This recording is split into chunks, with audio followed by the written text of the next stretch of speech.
அப்புகிட்டி அவ மேல கோவமா உங்களுக்கு? அவ வந்து பார்க்கலன்னு கோவமா? என்ன இங்க எந்த குழந்தைய காணும்?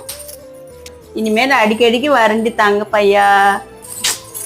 அந்த செல்ல பையன்டா நீங்க. நீங்க எப்ப வந்தீங்க? குடுங்க ஃபர்ஸ்ட் என் குழந்தைய. ஏமா குழந்தைய கொஞ்சம் நின்னா வந்து அந்த மாதிரி வெடுக்குன்னு புடிங்கிக்கின? முதல்ல நீங்க எதுக்கு வந்தீங்க இப்போ? இல்லம்மா, முன்ன மாதிரி இல்ல உடம்பு எனக்கு.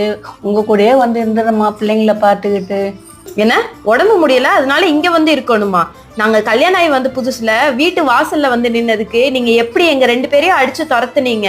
இப்ப என்னன்னா உங்க சின்ன பையன் ஒழுங்கா பாத்துக்கல, நாங்க நல்லா வாழ்றோம்னு இங்க வந்து ஒட்டிக்கணும்னு பாக்குறீங்களா? நான் ஆபரேஷன் பண்ணி படுத்திருந்தேன். எனக்கு ஏதாச்சும் வேணுமா இல்ல எனக்கு ஏதாச்சும் தேவையானாச்சும் நீங்க ஒரு வார்த்தை கேட்டீங்களா? இப்போ கடைசி காலம் வந்துருச்சுன்னோட நான் உங்களை வச்சு பாத்துக்கணுமா? என்னால எல்லாம் பாத்துக்க முடியாது. ஃபர்ஸ்ட் வீட்டை விட்டு வெளியில போங்க.